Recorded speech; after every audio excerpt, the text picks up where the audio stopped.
வணக்கம். இது உங்க நூற்றாறு தமிழ். இந்த பதிவுல ஒரு எதுவுமே டிப்ஸோ, கால்ஸோ கிடையாதுங்க. ஸோ ட்ரேட் எடுக்கிறதுக்கு முன்னாடி உங்க ஃபினான்ஷியல் அட்வைசரையோ, இல்ல செபி ரிஜிஸ்டர்ட் அனலிஸ்ட்டையோ கேட்டு ட்ரேட் பண்ணுங்க. வாங்க இன்னைக்கு வீடியோக்குள்ள போலாம். நேத்து பார்த்தீங்கன்னா, நாஸ்டாக் வந்து லைக் ஃப்ளாட்டா தான் க்ளோஸ் ஆயிருந்தான். பட் நல்ல டிராப் இருந்தது. நான் ஈவினிங் பார்க்குறப்போ. சேம் இன்னைக்கு நிஃப்டியும் பார்த்தீங்கன்னா, ஒரு மியூட்டடா அதே அந்த எப்படி சொல்றது? 23,500 ஒரு நல்ல க்ரூஷியல் சப்போர்ட்டா இருக்குங்க. ஓ! மேபி இத உடைச்சாங்கன்னா, கண்டிப்பா அதுவும் இதெல்லாம் உடைச்சிட்டாங்கன்னா, தாராளமா 22,700 வரதுக்கான வாய்ப்புகள் அதிகமா இருக்கு. ஈஸியா வந்துருவாங்க அந்த இடத்துக்கு. ஸோ பொறுத்து வந்து பார்ப்போம் என்ன நடக்குதுன்றத. அண்ட் பேங்க் நிஃப்டி பொறுத்தவரைக்கும், நம்ம அதே சப்போர்ட் லைன்ல தான் இருக்கு. சப்போஸ் இத உடைச்சாங்க அப்படின்ற பட்சத்தில, தாராளமா 20 ஐ மீன் 48,600 ரேஞ்ச் வரதுக்கான வாய்ப்புகள் ரொம்ப அதிகமா இருக்கு. ஸோ பொறுத்து வந்து பார்ப்போம் என்ன நடக்குதுன்றத. பட் அன்டில் நவ் இவங்க டே கேண்டில் படி பார்த்தீங்கன்னா, சப்போர்ட்ல தான் இருக்காங்க. Bank Nifty and bank Nifty ரொம்ப வீக்கா இருக்குங்க. நிஃப்டிய கம்பேர் பண்ணும்போது. கரண்ட்டா அண்ட் ரொம்ப பேசாம இன்னைக்கு ஸ்டாக் நியூஸ்குள்ள போலாம். நேத்து நைட்டு இந்த நியூஸ் பார்த்தோனே எனக்குள்ள ஒரே ஜாலி. எப்பா டாடா மோட்டார்ஸ் வந்து ஐ மீன் நான் வந்து முக்கியமா டாடா மோட்டார்ஸ் வாங்குறதுக்கான முக்கியமான காரணம் ஜேஎல்ஆர் தான். ஏன்னா, ஜேஎல்ஆர் மாரி ஒரு பெரிய குரூப் வந்து ஒரு ஒரு கம்பெனி வாங்குறான்ற பட்சத்தில, ஸோ அதோட பிம்பம் இங்க கொஞ்சம் கொஞ்சம் தெரிய ஆரம்பிக்கும். கார்ல, மாடல்ஸ்ல அந்த மாரி விஷயத்துல தெரிய ஆரம்பிக்கும்.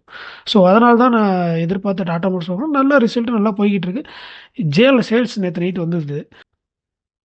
ஹோல்சேல் வந்து சேல்ஸ் வந்து பார்த்தீங்கன்னா 3% அப்பா இருந்துச்சு. அண்ட் ரீட்டெயில் பார்த்தீங்கன்னா 3% லோவா இருக்கு அப்படின்ற மாரி போட்டிருந்தாங்க. யாரும் வாங்குறதுக்கு ஆள் இல்ல. பட் சேல் வந்து இன்வென்டரியிலேருந்து புஷ் பண்ணிட்டாங்க. யாருக்கு? ஷோரூம்ஸ்க்கு. ப்ராஃபிட்டபிலிட்டி வழியா பார்த்தோம்னா இது ஒரு நல்ல விஷயம். கண்டிப்பா ப்ராஃபிட் இந்த தடவ நல்லா வரும்னு எதிர்பார்க்குறேன் டாடா மோட்டார்ஸ்ட்ட. பார்ப்போம் என்ன நடக்குதுன்னு. பட் ஷேருக்கு ஒண்ணும் புடிக்கல போல. இன்னைக்கு துவச்சுட்டாங்க. காலையில பார்த்தேன். காலையில கூட ஒரு 2 ஷேர் வாங்கினேன் டிப்ல. ஸோ பார்த்தாலே தெரியும். ஒரு நல்ல ஃபாலுங்க. சட சட சட சடன்னு விழுந்தான். சின்னதா கர்வ் பட்டன் போடுறான். மேல வருவானா என்னன்றத பார்ப்போம். பட் 800ன்றது ஒரு நல்ல க்ரூசியலான சப்போர்ட்டா இருக்குங்க. பார்த்தீங்கன்னா ஸோ இங்க பார்த்தாலும் தெரியும். 800 தான் ஓப்பன் ஆனான். அங்கேருந்து 810 வரைக்கும் ஏறுனான். நான் பார்க்குறப்போ நியர்லி 1 1/2% பக்கம் ப்ராஃபிட்ல தான் இருந்தான். மார்னிங் ஓப்பன் ஆகுறப்ப பார்த்தேன். பட் அங்கேருந்து சரியான அடி. பார்த்தீங்கன்னா தெரியும். என்னோட ட்ரெண்ட் லைன் படி பார்த்தீங்கன்னா, ஆல்மோஸ்ட் இன்னும் பாசிட்டிவா தான் இருக்கா. பெருசா நெகட்டிவ்லாம் ஆகல. பொறுத்து வந்து பார்ப்போம் என்ன நடக்குதுன்றத. பட் இன்னைக்கு க்ளோஸ் ஆகுறது ஒரு முக்கியமான ஒரு லைனா இருக்கும். அண்ட் முக்கியமா கூடுதல் நோக்கணும் 800ங்கிறது மிகப்பெரிய ஒரு ரெசிஸ்டன்ஸா இருக்கு. அங்க வந்தோனே அடிச்சு செல்லு சரியான செல்லு காலையில. ஸோ ஹோப் ஒன்ஸ் 800 கிராஸ் பண்ணான்ற பட்சத்தில சாலிடா ஷேர் கண்டிப்பா ஆல்மோஸ்ட் 900 ஈஸியா வந்துரும். 890ல ஈஸியா வந்துருவான். பார்க்கலாம் பொறுத்து வந்து பார்ப்போம். அது உடைக்கிறானான்றத. அண்ட் அடுத்த ஷேர் நியூஸ் போவோம். அடுத்த ஷேர் நியூஸ் வந்து பார்த்தீங்கன்னா, மணப்புறத்துக்கிட்ட இருந்து தான். ஸோ ஐஏஎஃப்எல் மாரியே மணப்புறத்துலயும் அது மேல இந்த பேன ஒண்ணு எடுத்துட்டாங்க. ஆசீர்வாத் மேல இந்த பேன. ஸோ ஆசீர்வாத்ங்கிறது மணப்புறத்தோட ஒரு சப்சிடரி கம்பெனி. இவங்களும் லோன் தான் புரொவைட் பண்ணிட்டு இருக்காங்க. லைக் உஜ்வான் ஸ்மால் ஃபைனான்ஸ் பேங்க்ல அந்த மாரி ஒரு சின்ன ஃபினான்ஸ் கம்பெனி தான் இது. ஸோ இவங்களும் லோன் அப்ரூவ் பண்ணிட்டு இருக்காங்க. ஸோ அது மேல இந்த பேன் லிஃப்ட் பண்ணிட்டாங்க ஆர்பிஐ. இது எதிர்பார்த்தது தான்.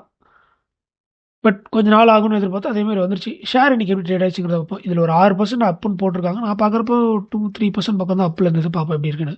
ஷேர்ன்னு பார்த்தீங்கன்னா, நடு ஆத்துல தான் இருக்கா. இப்போ இந்த ஆத்துலேருந்து இங்க போறதா, இல்ல இந்த ஆத்துலேருந்து இங்க வரதான்னு தெரியாத முழிச்சுக்கிட்டு இருக்கான். பார்க்கலாம் இங்க வந்தா நெறைய பேர் ரொம்ப சந்தோஷப்படுவாங்க.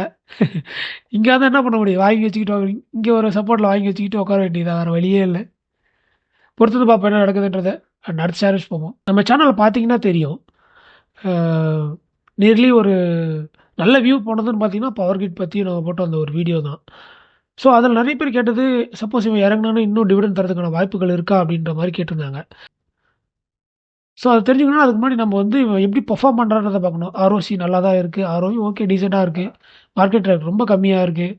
கரண்ட் பிரைஸ் நல்லா தான் இருக்கு. புக் வேல்யூ கிட்ட வந்துட்டான் கரண்ட் மார்க்கெட். ஆல்மோஸ்ட் நான் லாஸ்ட் டைம் பார்க்குறப்ப 85 கிட்ட இருந்தது. ஸோ இதுலேருந்து என்ன தெரியுதுன்னா, இவங்களோட ப்ராஃபிட்டபிள் லைட்டா குறைஞ்சு குறைஞ்சு வந்துட்டுருக்கும் போல. ஸோ அடுத்த ஸ்லைட்ல பார்ப்போம் எப்படி இருக்குன்றத.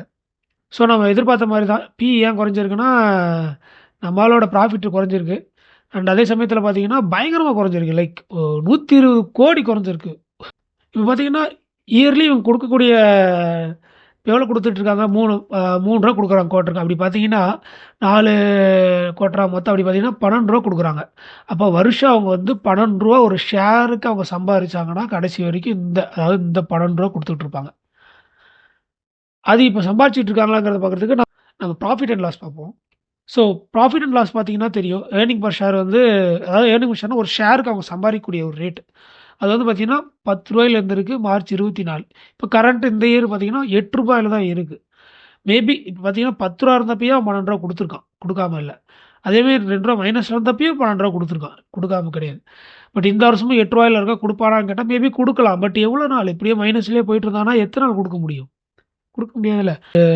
மார்க்கெட்டை உற்று நோக்கி கொண்டிருக்க ஒரே ஒரு விஷயம்னா அது டிசிஎஸோட ரிசல்ட் தான். இப்போ என்னன்னா அவங்க எப்படி கைடன்ஸ் கொடுத்துருக்காங்க மியூட்டடாக இருக்கும் லைக் ரொம்ப பெரிய ப்ராஃபிட்லாம் இருக்காது அப்படின்ற மாதிரி தான் அவங்க சொல்லியிருக்காங்க. அண்ட் டிவிடெண்ட் அனௌன்ஸ் பண்ணியிருக்காங்க. அது எவ்வளோ வருதுன்றது இல்லை. நார்மலாக இவங்க எவ்வளோ டிவிடெண்ட்ஸ் கொடுப்பாங்க ஒரு ஆல்மோஸ்ட் ஒரு ரூ. 12 ரூ. 10 அந்த ரேஞ்சில் தான் டிவிடெண்ட்ஸ் கொடுப்பாங்க. பட் ஒரு ரூ. 4000 ஷேர் ரூ. 12 இப்போ இந்த ரேட்டில் வாங்குவோமான்னு கேட்டால் யோசிக்கிற மாதிரி தான் இருக்கும். அண்ட் ஷேர் எப்படி ட்ரேட் ஆகிட்டு இருக்குங்கிறத பார்ப்போம். ஷேர்னு பார்த்தீங்கன்னா இன்றைக்கி வந்து ஒரு 0.5% அப் ஆகிருக்கு. பட் இன்றைக்கி குவாலிட்டி ரிசல்ட் வேறு இருக்குது. அண்டு இண்டெக்ஸிலே பார்த்தீங்கன்னா ஐடி தான் பாசிட்டிவில் இருக்குது. 0.26 இருக்குது. அண்ட் இவன் வந்து 0.5 பாசிட்டிவில் இருக்கான். பார்க்கலாம். இந்த ரிசல்ட்டு தான் அதாவது இவன் தான் பிள்ளையார் சொல்லி போடுறாப்புல டிசிஎஸ் தான் இந்த குவார்டர் 3க்கு வந்து ரிசல்ட்டை பார்க்கலாம். குவார்டர் 2 வந்து பெருசாக பாருங்க பெருசாக இவனும் பெருசாக கொடுக்கல. அண்ட் நிறைய ஷேர்ஸோட குவார்டர் 2 ரொம்ப மோசமாக தான் இருந்தது. ரிசல்ட் நல்லா இருந்து இவன் மட்டும் இல்லை நிஃப்டி சேர்த்து இங்கேருந்து அப்படியே மேலே ஸ்வைங்கன்னு கூப்பிட்டு வந்தால் சந்தோஷம் தான். இங்கே வந்ததுன்னா எதுவும் பண்ண முடியாது. இந்த ரேஞ்சுக்கு வந்துச்சுன்னா ஒரு 3600 ரேஞ்சுக்கு வந்துச்சு கீழே இறங்கிச்சுன்ற பட்சத்தில் இங்கே வாங்கிக்க வேண்டியதுதான். இங்கே வாங்கி கூட ஹோல்ட் பண்ணலாம். மேபி ஃப்யூச்சரில் ஏறுவாங்கிற ஒரு குருட்டு நம்பிக்கையோட இங்கே வந்து அக்குமுலேட் பண்ணிட்டு வர வேண்டியது தான். ஏறுனா வித்துட்டு போயிடலாம். இல்லையா இங்கே வந்தால் இங்கே வித்துட்டு போகலாம். பார்க்கலாம் என்ன நடக்குதுங்கிறத. இப்போ கரண்ட்டாக பார்த்தீங்கன்னா டைம் 10:30 மார்க்கெட்டுன்னு பார்த்தீங்கன்னா 0.35 அடி விழுந்துட்டுருக்கு.